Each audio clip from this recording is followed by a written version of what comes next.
pues empezamos con la fibromialgia, ¿vale?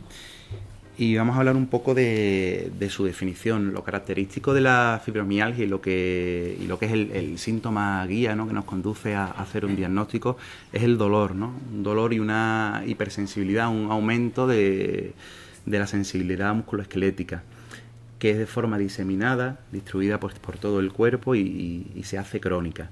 Además hay síntomas acompañantes, como es el cansancio, un sueño no reparador, que ya veremos también en diapositivas posteriores, que es un síntoma también guía del síndrome de fatiga crónica.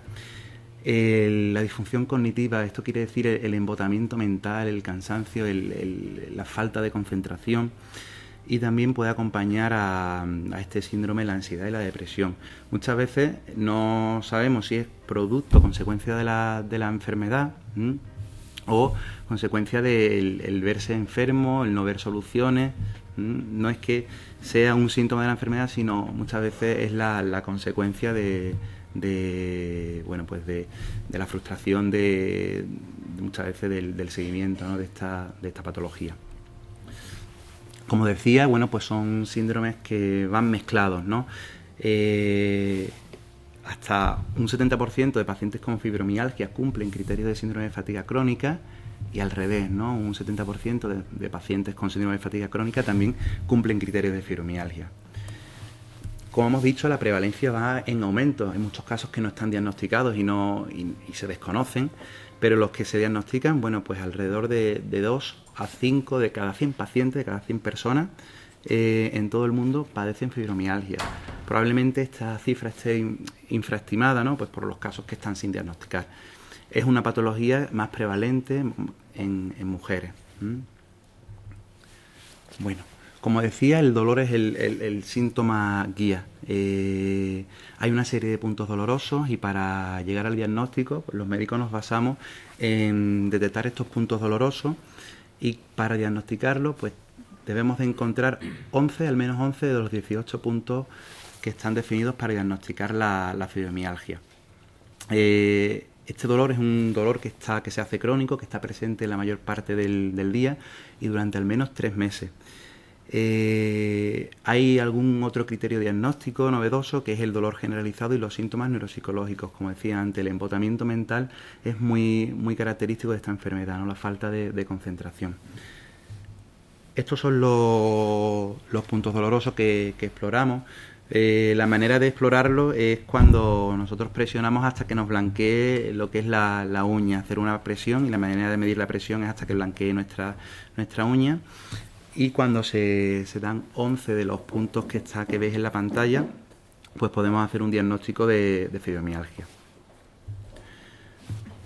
Bueno, como decía, es una patología que no viene sola. Habitualmente, además de la fibromialgia, puede existir episodios de artritis, tendinitis, enfermedades inflamatorias que estén subyacentes a la fibromialgia, hipermotilidad articular, lasitud articular, escoliosis, que pueden ser generadores y perpetuadores del dolor, y que muchas veces no están diagnosticadas, sino que se pone la etiqueta de fibromialgia y no hemos llegado pues a estos factores generadores del dolor. Como síntomas neuropsicológicos acompañantes, pues la rigidez y la fatiga, que empeora con el ejercicio intenso. Ya veremos que el ejercicio suave, con estiramientos y sin que sea de una duración prolongada, es beneficioso y uno de los criterios que se recomiendan, ¿no?, para la recuperación. También hay trastornos del sueño, es algo muy característico de la fibromialgia. Hay una dificultad para conciliar el sueño y también hay un despertar precoz. Luego también hay que descartar en este síndrome que haya una alteración del sueño que esté subyacente. Muchos pacientes refieren ese cansancio, ese abotargamiento mental, y sin embargo detrás lo que hay es un síndrome de apnea obstructiva del sueño, que es un síndrome que durante la noche son personas que roncan mucho, hacen episodios de déficit de oxígeno cerebral, de hipoxias cerebrales, y todo eso pues produce un embotamiento mental, una falta de lucidez, un quedarse dormido fácilmente a lo largo de la mañana. Son personas que, ya digo, roncan mucho, tienen dolores de cabeza por la mañana, se quedan dormidos con facilidad. Incluso hay casos descritos de accidentes de tráfico, ¿no? Por estar conduciendo y pegar una cabezada. Entonces, esto es una de las cosas muy importantes que hay que descartar cuando tenemos a un paciente que lo estamos estudiando por una sospecha de fibromialgia, por fatiga crónica. Es una de las cosas que hay que descartar y seguiremos haciendo incidencia a lo largo de la charla. Otro de los síntomas que se evidencian en pacientes con fibromialgia es la dificultad para concentrarse, la pérdida de memoria a corto plazo, dificultad para retener imágenes y palabras, y aparte también la ansiedad y la depresión, ¿no? Que tampoco está pues muy aclarado si es una consecuencia pues del malestar del paciente o es un síntoma propio de la enfermedad, ¿vale? Hablamos de la superposición de síndromes. Hasta un 20% de personas con enfermedades reumáticas tipo lupus, artritis reumatoide, artrosis, tienen fibromialgia. Es decir, que es muy frecuente que esta enfermedad no venga sola, sino que venga acompañada de otros síndromes que hay que vigilar y que hay que tratar. Y estos trastornos reumáticos pues son los que generan muchas veces el dolor y los que perpetúan el dolor. Muchas veces, si hacemos un abordaje de estos trastornos reumáticos que están de fondo, pues podemos llegar a controlar el dolor. Bueno, pues ya vosotros pues lo sabéis mejor que los médicos posiblemente, el impacto social, psicológico y funcional que tiene esta enfermedad. Estos síntomas empiezan y empeoran, bueno, pues cuando hay épocas de pues más estrés emocional, familiar, laboral, y además los síntomas pues pueden llegar a repercutir en la realización de actividades cotidianas, pues en la familia, en el hogar, en el trabajo, incluso en las mismas relaciones sociales. Esta diapositiva yo le doy mucha importancia, ¿no? Por la visión de médico, ¿no? Y por lo menos a mí en particular el miedo que da en poner una etiqueta a una persona sin haber diagnosticado otras enfermedades. Fijaros el listado de enfermedades que habría que descartar antes de diagnosticar una fibromialgia. Hablamos de enfermedades inflamatorias, tipo artrosis, polimialgia reumática, artritis reumatoide, lupus eritematoso, síndrome seco. Enfermedades infecciosas, el virus C, el VIH, parvovirus, el Epstein-Barr es el virus de la mononucleosis, la enfermedad del beso, enfermedad de Lyme. Enfermedades no inflamatorias, como son enfermedades degenerativas. Súper importante descartar alteraciones tiroideas. Es súper importante porque un hipotiroidismo pues, puede enmascarar o puede dar síntomas similares a los de la fibromialgia. Una enfermedad tan importante neurológica, una esclerosis múltiple, aparte del dolor, pérdida de fuerza, da alteración de sensibilidad, tenemos también que descartarla. Cuadros depresivos mayores. Y algunos fármacos, algunos medicamentos también pueden dar dolor muscular. Los fármacos más frecuentes que pueden dar dolor muscular son las estatinas, que son los fármacos que se utilizan para el colesterol. Eso no lo podemos dejar de perder de vista. Un paciente que venga con dolores musculares tenemos que descartar, ¿no? Que esté tomando estatinas, ¿no? Y si es así, pues cambiarla, modificarla o suprimirla. Y algunos fármacos utilizados en el cáncer de mama también dan dolores fuertes musculares, ¿vale? ¿Qué pruebas tenemos que hacer en la fibromialgia nosotros los médicos? Bueno, habitualmente los resultados de laboratorio y los estudios radiológicos son normales. Y el diagnóstico es un diagnóstico de exclusión. Es decir, podemos diagnosticar la fibromialgia cuando cumple los criterios que hemos visto de los puntos dolorosos, pero siempre cuando hayamos descartado enfermedades subyacentes. A todo paciente que tenemos en la consulta con esta sospecha, tenemos que hacerle un análisis básico, pues sobre todo pues descartar anemias, descartar que los parámetros inflamatorios estén elevados, para descartar así también pues, enfermedades inflamatorias, infecciosas y tiroideas. Dependiendo de los síntomas o de la percepción que nos dé el paciente, podemos ampliar el estudio para descartar enfermedades autoinmunes, tipo lupus, artritis reumatoide, y hacer serologías para descartar infecciones subyacentes. También es importante hacer una radiografía de... Hacer radiografías de columna y de articulaciones pues para detectar signos precoces de artrosis, de osteoporosis. Bueno, hay algún estudio genético que parece que hay genes implicados en la predisposición a padecer fibromialgia. Es decir, hay un componente genético y son genes que regulan la sensibilidad al dolor. Son genes que están implicados en la conducción del dolor. Ahora tengo unas diapositivas también muy ilustrativas que explican un poco cómo se transmite el dolor en el cuerpo y cuando se hace un tratamiento farmacológico, hacia qué objetivos tiene que ir orientado. También hay genes implicados que regulan la respuesta a lo que es el estrés.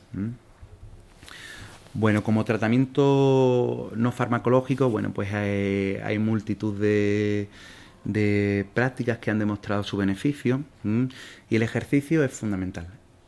Siempre un ejercicio suave. Hay que evitar el ejercicio intenso porque puede provocar incluso un empeoramiento de la enfermedad. Antes de practicar cualquier ejercicio debemos hacer estiramientos suaves. Practicar pilates es una buena opción. Hay que comenzar siempre con un ejercicio suave, una cosa muy suave y avanzar de forma gradual. Cuando se empieza a practicar ejercicios, no hacerlo durante más de 30 minutos. Con 15 minutos 2-3 veces en semana como inicio es suficiente. Hay que progresivamente ir entrenando la fuerza muscular. Y una opción muy aceptada y muy recomendada es el ejercicio dentro del agua. ¿Por qué? Porque dentro del agua no estamos sometiendo a las articulaciones a todo el peso del cuerpo. Es decir, se entrena lo que es la fuerza muscular sin someter, por ejemplo, a las rodillas a todo el peso corporal. Otras opciones pues, podrían ser la balneoterapia o el biofeedback. El biofeedback es realizar ejercicios, pero que estemos controlando nuestras constantes vitales. Es decir, estar haciendo el ejercicio, pero estar controlando en un monitor nuestra frecuencia cardíaca, nuestra saturación. Entonces, pues, por ejemplo, si estamos haciendo ejercicio en una bicicleta y estamos controlando la frecuencia cardíaca, pues una buena meta sería no pasar de 100 latidos por minuto. Entonces, ¿por qué? Porque si pasamos de 100 latidos por minuto ya estamos sometiendo al cuerpo a un ejercicio de demasiada intensidad. Las técnicas de relajación, pues para terminar el ejercicio son fundamentales, como es el yoga, el tai chi o reiki. Y los programas de ejercicio progresivo, esto es súper importante, ayudan a reducir la hipersensibilidad al dolor y ayudan a mejorar lo que es la autonomía y la autoeficacia del paciente. Bueno, aquí os pongo una serie de estiramientos que incluso se pueden hacer en casa, en el domicilio, antes de hacer un ejercicio suave, que podéis, por ejemplo, un ejercicio totalmente recomendado es el empezar caminando todos los días o 3 veces al día, 15 unos 20 minutos a un ritmo pues acelerado, ¿vale? Bueno, como tratamiento farmacológico. En esto, bueno, pues habréis escuchado mucho sobre la dieta sin gluten. Hay un estudio reciente realizado en Barcelona que relaciona la sensibilidad al gluten no celíaca con la fibromialgia. Os explico esto de la sensibilidad al gluten. Es curioso que muchos médicos también no apoyan esta teoría o este estudio, porque cuando se hacen las pruebas de celiaquía, estos pacientes dan negativas. Pero qué curioso, cuando se les retira el gluten de la dieta, pues en este estudio de Barcelona que han publicado recientemente, ven que existen incluso casos de remisión de fibromialgia, pacientes que mejoran su funcionalidad, mejoran su actividad, pueden volver a trabajar, pueden hacer vida normal. Incluso muchos médicos caen en tratar el dolor, pero no tratar el síndrome. Cuando tratan el dolor, pues hacen una escalada pues muy rápida de analgésicos, y hay pacientes incluso que llegan a tomar morfina, opioides, una práctica que está totalmente desaconsejada. Hay que tratar el dolor en su origen y no tratar el síntoma, puesto que el tratamiento con opioides pues tiene unos efectos secundarios que no lo debemos de recomendar, y hay que sopesar muy bien antes de iniciar un tratamiento con opioides, con morfina, ¿vale? Bueno, pues me imagino que conoceréis todos la dieta sin gluten. Bueno, básicamente pues eliminar pues todo lo que es el trigo, avena, cebada y centeno, pues que están muy presentes en el pan, en todas las frituras, algunas bebidas también contiene cebada. Y luego hay muchos productos envasados que hay que fijarse bien en el empaquetado, para que estén exentos de gluten. Bueno, hay tratamiento también farmacológico para la fibromialgia. El objetivo son, como he insistido a lo largo de la charla, las vías del dolor. Hay que ir al tratamiento de la conducción del dolor, intentar cortar esa vía del dolor, que parece ser que, bueno, pues que hay una predisposición genética, y en pacientes con fibromialgia hay una excitabilidad, ¿no?, de la transmisión del dolor, y se produce el dolor con más facilidad que en una persona que no tenga la enfermedad. Insisto, hay que evitar el uso de opioides derivados de morfina. Se pueden usar corticoides y antiinflamatorios, pero para controlar los desencadenantes que hablábamos antes. Una crisis de artritis hay que tratarla, un episodio de contractura hay que tratarla, porque si eso no se trata con antiinflamatorios, entonces se puede perpetuar los síntomas. Habitualmente se recomienda usar un solo fármaco cuando está indicado y cuando el dolor es muy intenso, para tratar los síntomas. Fármacos que han demostrado su eficacia. Bueno, aquí me gusta detenerme y explicar una cosa que a veces no se comprende y causa cierto rechazo. El que usemos fármacos antidepresivos y el que usemos antiepilépticos no es para tratar una depresión y no es para tratar una epilepsia. Muchos de vosotros a lo mejor estáis tratados con estos fármacos, pero ni tenéis depresión ni tenéis epilepsia. Se utilizan este tipo de fármacos porque se han visto que actúan en la vía del dolor, actúan cortando la transmisión eléctrica del dolor, y por eso producen cierta mejoría y actúan en el alivio del dolor. Fármacos que se usan, pues la amitriptilina es un tipo de antidepresivo, pero como veréis ahora actúa en la transmisión del dolor inhibiendo los canales de sodio y de calcio. La pregabalina, pues igual, actúa en los canales de sodio de la neurona, inhibiendo lo que es la transmisión del dolor, ¿vale? Algún relajante muscular también puede ayudar a mejorar de forma temporal el descanso nocturno. Bueno, pues para comprender un poco mejor las vías del dolor, hacemos un repaso anatómico, ¿no? Todo nuestro cuerpo está lleno de terminaciones nerviosas, ¿no?, que recogen la sensibilidad, ¿no?, el tacto y el dolor. Estas neuronas, estas primeras neuronas, pues hacen una sinapsis antes de llegar a la médula, y de la médula pues se dirige al cerebro, que es el que va a interpretar ese estímulo del dolor. Esta imagen es una sinapsis, es la unión entre dos neuronas la que recoge la sensibilidad del dolor, tanto de la piel o de una articulación, y cuando se conecta una neurona con otra, lo que hace es liberar una serie de sustancias químicas que es la que hacen que se transmita la información de una a otra. Bloqueando esas sustancias químicas se puede llegar a controlar y aliviar el dolor, y para eso usamos este tipo de fármacos. Bueno, pues el cerebro es el que hace luego una interpretación de este dolor y es el que manda una respuesta moduladora. Muchas veces el propio cerebro es el que manda una respuesta moduladora, pues por ejemplo cuando nos quemamos, pues se produce un reflejo y es el reflejo de retirada, pues para evitar un daño. Y lo que decía, esta es una serie de neuronas que se conectan en la médula, y una de ellas recibe pues el estímulo del dolor.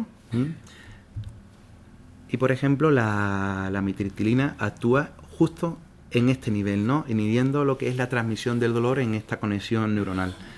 Y luego los antiepilépticos tipo gabapentina y pregabalina, que se usa mucho en este síndrome, pues actúan también en este nivel, inhibiendo los canales de calcio, y se corta lo que es la transmisión del dolor, ¿vale? Son dos opciones que han demostrado su eficacia, ¿vale?